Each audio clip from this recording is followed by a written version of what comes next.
현대의학의 차가운 진료실 안에서 환자들은 종종 자신의 걸어온 삶의 궤적과 무관하게 몇 개의 수치와 확률로 환원되곤 합니다. 특히 암 4기라는 진단은 개인의 세계가 무너지는 통계적 종말의 선고와도 같습니다. 의료진이 제시하는 생존율은 수많은 임상 데이터가 누적된 과학적 결과물이며 우리는 그 객관적이고 냉정한 숫자를 현실로 받아들이도록 교육받아 왔습니다.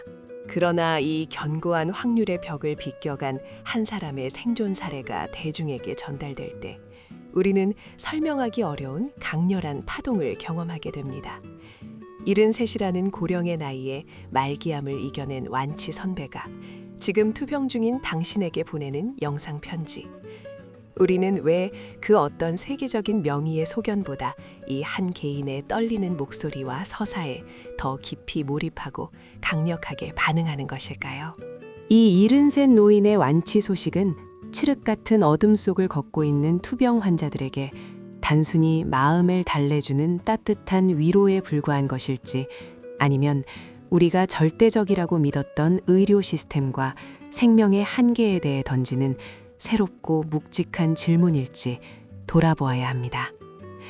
오늘 우리는 이 경이로운 생존의 서사를 단순한 감동 실화로 소비하는 것을 넘어 의료 통계의 이면과 개인의 심리적 기제, 그리고 우리 사회를 관통하는 거대한 담론이 교차하는 입체적 현상으로서 정밀하게 해체하고 분석해보고자 합니다. 가장 먼저 우리는 구조적 관점에서 현대의학의 확률과 개별적 생명체가 가진 예외성에 주목해야 합니다. 현대의학은 철저하게 방대한 데이터와 그에 기반한 표준치료법, 즉 스탠다드 오브 케어를 중심으로 굴러갑니다. 수만 명의 환자군을 분석하여 도출된 이 표준치료법은 가장 보편적이고 안전하며 효과적인 길을 제시합니다. 이 시스템 안에서 암 4기 판정은 생물학적 기능의 정지를 예견하는 통계적 종말을 의미하며 환자에게 허락된 시간은 이른바 기대 수명이라는 차가운 수치적 프레임 안에 갇히게 됩니다. 그러나 생명이라는 것은 공장에 규격화된 부품이 아닙니다. 생물학적 개체는 저마다 고유한 유전적 변수를 지니고 있으며 그들이 평생을 살아오며 축적한 환경적 요인들은 수만 가지의 각기 다른 예외성을 생성해냅니다. 73 완치자의 서사는 바로 이 지점에서 거대한 파열음을 냅니다. 시스템이 오직 통계적 확률에 근거하여 규정해놓은 수치적 프레임과 한 인간의 신체가 지닌 생물학적 가변성 사이에 존재하는 광활한 간극을 여실히 증명해 보인 것입니다. 이는 결코 의학의 무능을 말하는 것이 아닙니다.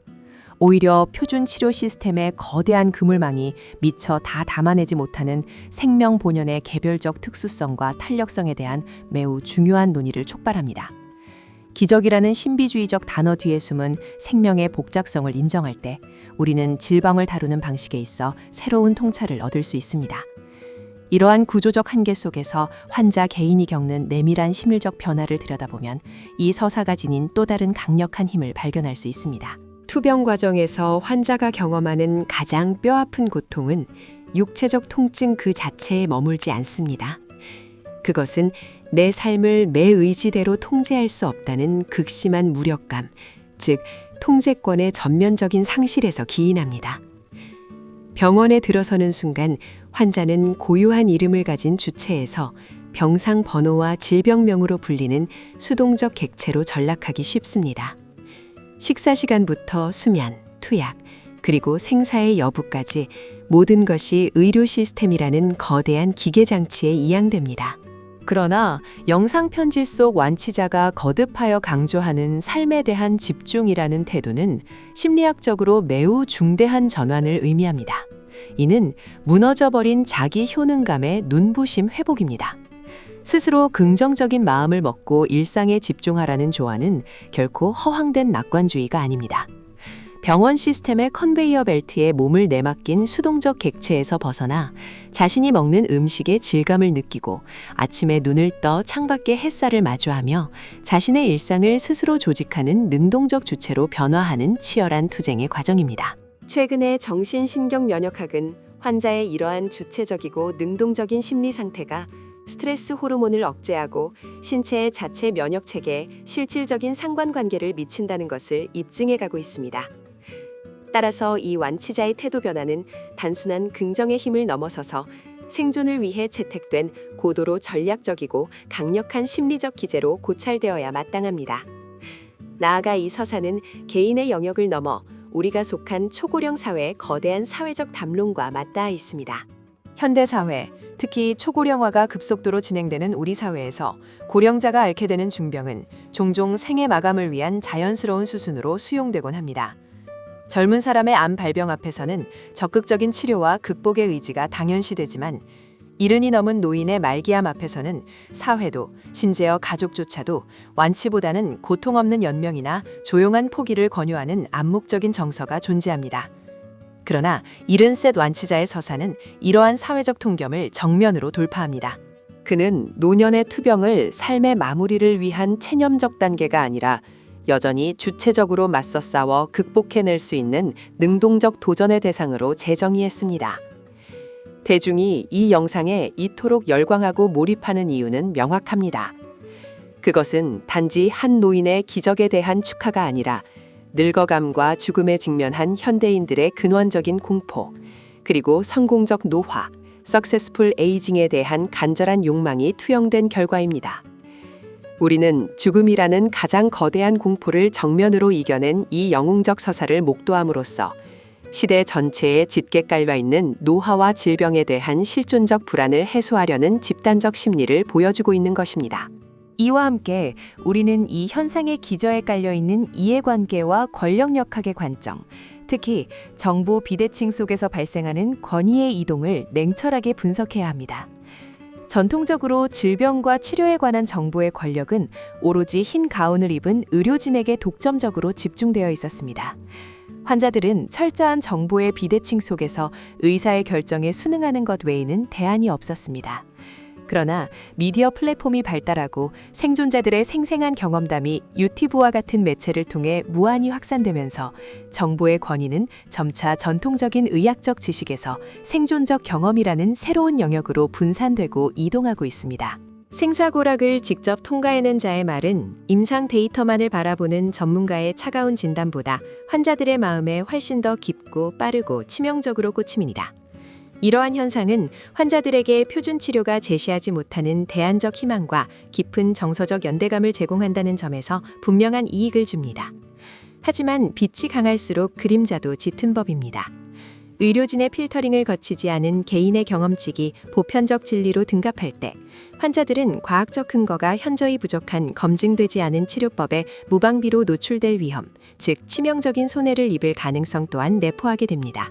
완치자의 조언이 환자들에게 미치는 영향력이 절대적인 만큼 그 서사가 지니는 윤리적 책임의 문제와 이를 수용하는 대중의 비판적 리터러시 능력이 그 어느 때보다 중요해지는 권력역학의 이동을 우리는 똑똑히 직시해야 합니다. 결국 이 모든 분석을 관통하는 가장 핵심적인 메시지, 이 영상의 진정한 클라이맥스는 완치라는 단어의 의미를 새롭게 정의하는 데 있습니다. 이 73 선배가 우리에게 보여준 완치는 단순히 검사 결과지에서 암세포가 모두 사라진 깨끗한 생물학적 상태만을 의미하지 않습니다. 그것은 모든 인간에게 예외 없이 찾아오는 죽음이라는 가장 확실한 미래를 대하는 인간의 태도적 반전이자 실존적 승리입니다. 투병 중인 당신에게 보내는 이 영상 편지는 결코 이것을 먹고 이렇게 행동하면 반드시 병이 낫는다는 의학적 정답지나 마법의 처방전을 제시하려는 것이 아닙니다. 오히려 의학적 통계가 당신의 절망을 기정사실화하는 그 캄캄한 상황 속에서도 인간의 내면에는 여전히 스스로 선택하고 통제할 수 있는 강력한 심리적 장치가 엄연히 존재한다는 사실을 웅변하고 있습니다. 우리는 이 경이로운 생존 서사를 통해서 현대 의료 시스템이 지닌 통계적 한계를 명확히 인지하는 동시에 그 빈틈을 메우고 보완할 수 있는 개인의 굳건한 주체성, 그리고 그 주체성을 지탱하게 해주는 보이지 않는 사회적 지지망의 역할을 한층 더 입체적이고 심도 있게 이해해야만 합니다. 이 영상 편지의 마지막 장을 덮으며 우리는 투병의 현실로 다시 돌아와야 합니다. 73 완치자의 영광스러운 생존 기록은 누군가에게는 오늘을 다시 살아갈 힘을 주는 실질적이고 강력한 희망의 동력으로 작용할 것입니다. 그러나 동시에 같은 노력을 기울이고 있음에도 병세가 호전되지 않는 또 다른 누군가에게는 자신의 의지가 부족한 탓이라 자책하게 만드는 무척이나 가혹한 비교의 대상이 될 위험성도 존재합니다. 생존자의 서사는 그 자체로 위대하지만 생존 편향의 함정에 빠져 질병의 책임을 환자 개인의 태도 문제로 귀결시키는 폭력으로 변질되어서는 결코 안 될 것입니다. 그렇기에 가장 중요한 것은 이 특수한 성공의 사례를 만인에게 적용되는 보편적이고 맹목적인 정답으로 수용하는 우를 범하지 않는 것입니다. 대신 지금 이 순간에도 이어지고 있는 각자의 치열한 삶과 고독한 투병의 현장 속에서 자기 자신만의 고유한 대응 논리와 생존 철학을 묵묵히 구축해 나가는 데 필요한 하나의 귀중한 참고 자료이자 나침반으로 활용하는 지혜가 필요합니다. 병실의 차가운 공기 속에서 홀로 두려움과 싸우고 계신 여러분께 묻고 싶습니다. 당신은 통계를 뛰어넘어 생을 다시 쟁취해낸 이 노년의 치열한 생존 서사 속에서 당신의 내일이라는 삶의 방정식을 바꾸어 놓을 어떤 새로운 변수를 읽어내셨습니까? 투병이라는 길고 어두운 터널 속에서 당신이 움켜쥘 수 있는 가장 강력한 주도권은 지금 이 순간에도 당신의 마음 가장 깊은 곳에 존재하고 있습니다.